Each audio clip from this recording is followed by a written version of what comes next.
It's already that time of year. Prom is just around the corner and there's not much time left. I'm Ashley, a senior in the prestigious Trigmund High School, which is known for its extravagant graduation rate. The system set in place for such a phenomenon is due to how its extracurricular activities are implemented, all of which lead up to the long-awaited ceremony. Getting to that point makes you feel like you're set for life, guaranteed to succeed, and the dances held there on the way are nothing to scoff at either. I never got to experience any of them because life outside of school is just as busy as it is inside. Combine that with my above-average intelligence, and you've got a recipe for middle-of-the-road popularity. Despite this, my bubbly demeanor tends to attract unwanted attention from the opposite sex. However, all of my teachers, male or female, are much more respectful towards me and were the ones who helped me get as far as I did. None more so than my history teacher, Mr. Rogers. It felt like you could tell him anything, that and he is great at what he does. It's literally the only classroom that feels like a safe haven, and it usually starts after lunch period.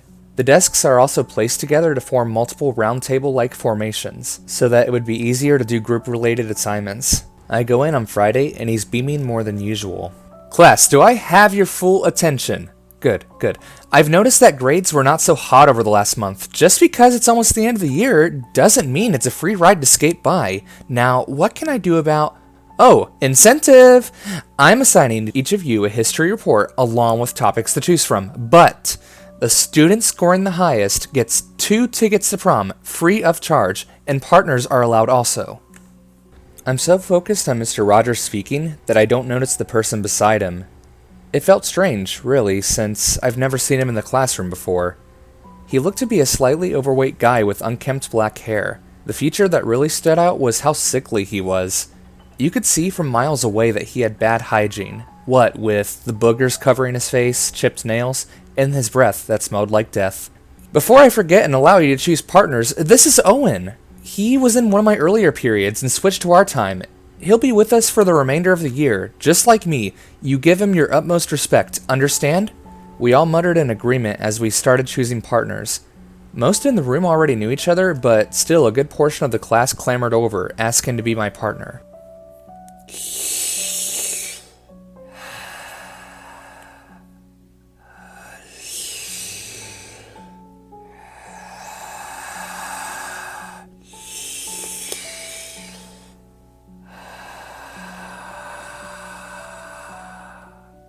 My heart sank. There was only one person this could be.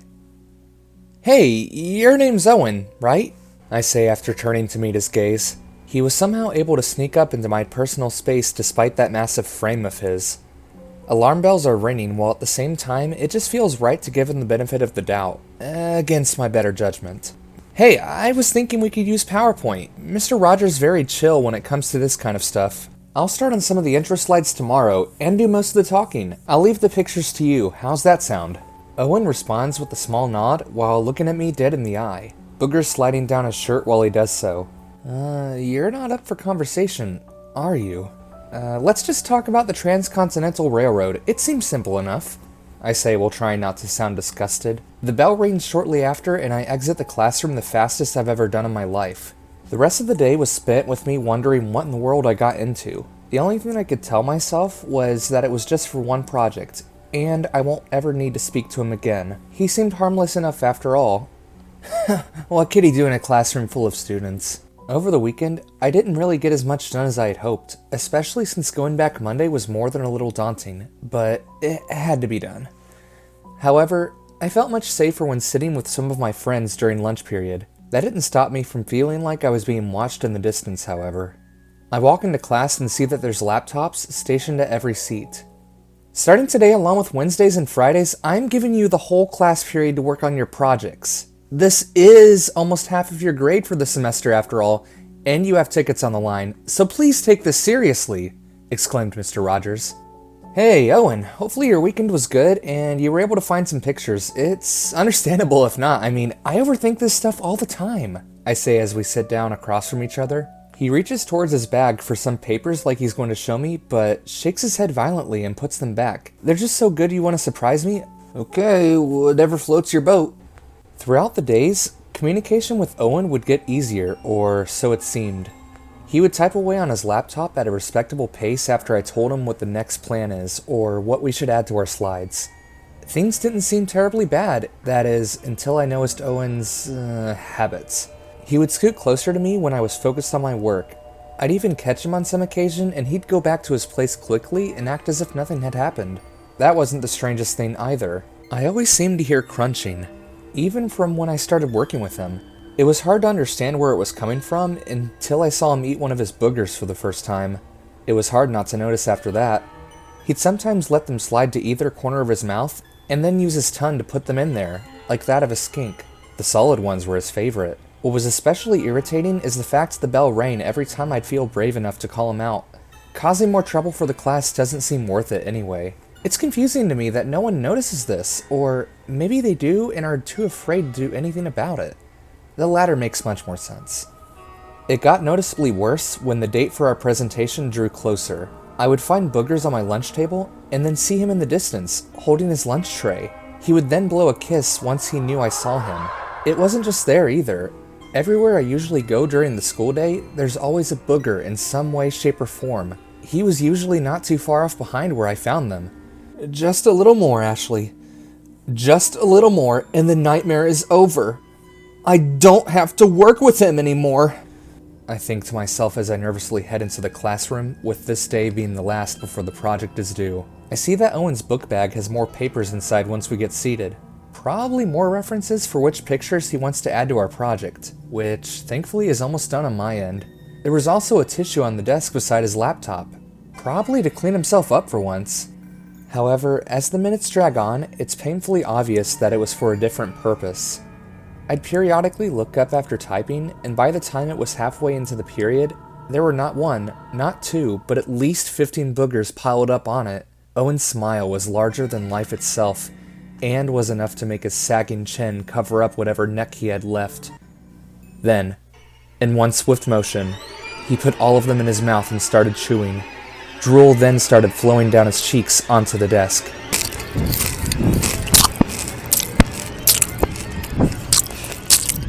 I just couldn't take it anymore. My desk was a mess by this point, and Mr. Rogers rushes over to me with a concerned look on his face. Ashley, are you okay? You need to go to the nurse's office. Just forget the project and get some rest. I'm fine. I just need a bit of a break, that's all, I replied. He wasn't buying it at all and ushered me out with an escort to the school nurse. After noticing I was pale among other things, I take the rest of the day off upon her recommendation. That did little to help, as you might have imagined. I didn't sleep a wink last night and woke up looking worse than Owen's boogers, which I didn't imagine was possible. It was nerve-wracking the whole time prior, but I entered Mr. Rogers' class with a sense of conviction. Each student starts presenting, and it's obvious that either my classmates didn't prepare, or just didn't know what they were doing. One of them even held up notes to their face the whole time they were presenting. Getting that ticket will be easier than I thought. It's a nice convenience if anything else, and I'm sure the chaperones would ban Owen after seeing him for just 1 second. Owen! Ashley! Come on up! It's your turn. As for what I heard so far, I'm really disappointed. I thought you guys could do better. Okay, show 'em how it's done. Owen and I go up shortly after Mr. Rogers' short speech on either side of the large projection. The Transcontinental Railroad was founded in the 1860s. It eventually would link the eastern US coast with California, making transportation that much easier. I'm looking at the students' faces to gauge how they're taking it so far, and they all share a look of fear. One of them even gasped. The face on Mr. Rogers, though, something else, let me tell you. It was full of fury, which was very unlike him. I could have sworn his eyes were red for a split second. It takes everything in me not to scream when looking towards the projection. What should have been the title slide was anything but that. You're my one and only, Ashley. My dear, sweet princess. No one can come in between us, and if they try, they don't understand the special love we share. Bye, your future soulmate. I immediately click through the next slides while facing away from the students. And in the short time I see them, there's pictures in each of them. But not of what I was expecting. They were pictures of me, some which dated back as far as the beginning of my freshman year. There were some of me sitting at lunch with my friends for the first time, entering along with leaving classrooms and walking home. However, They started getting more personal the further I went. I'd be seen in the window at home from across the street when it was nighttime, washing the dishes, or worst of all, pictures from the inside of our house. They were from this year. Just when things couldn't get any worse, I come across a picture of me in bed, fast asleep, zoomed in on my face. Needless to say, I was livid. Was this what Owen was trying to hide all along in his bag the whole time we were working together? I'm sure of it now. There was no bouncing back from this. Everyone in class, including the teacher, saw the photos. Forget graduation. My whole life was ruined. I ran out of the room, pushing aside anything out of the way. I slowed down for my manic run once in the neighborhood, walking until I would usually arrive home. Getting inside doesn't make me feel any better. Nonetheless, I make the calls necessary to get a restraining order. 2 days? Why can't this be sooner? I say after hanging up the phone. There was no choice but to wait. The thought of going to bed frightened me.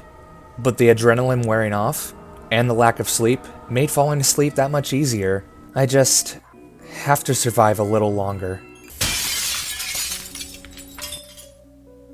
I know you were the one who took her pictures! You're not getting any closer to her! Oh, no. She is mine. She's mine, she's mine, she's mine, she's mine, she's mine, she's mine! I'm here, my love. Let's run away into the night. Just you and me. I wake up half asleep to what sounds like voices I don't recognize. I'll show you what I'm willing to do for my sweet, sweet darling Ashley.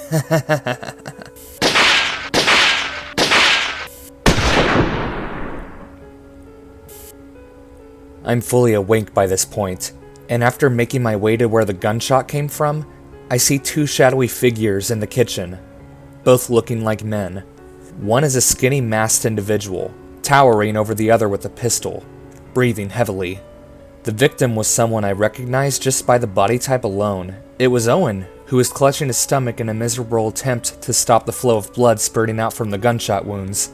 I grabbed the nearest knife I could after calling 911 at a safe distance and disarmed the assailant, slashing his right hand in the process. However, he pulls out a knife of his own. Ooh, someone's feisty. Just my type. Do it again! Do it again! Neither of us were giving each other an inch, but he gets the upper hand and I fall on my back. It seems our date has come to an end. You haven't seen the last of me! I take the opportunity to rush to Owen's side and see he's still hanging on. Hey, you're safe. This is the first time he's ever spoken to me, and just from his actions tonight, it's clear that I'd misjudged him as the ruthless romantic who was stalking me all this time. He was willing to do whatever he could to make sure I was okay, even going as far as to sacrifice his life and reputation. Thank you for saving my life.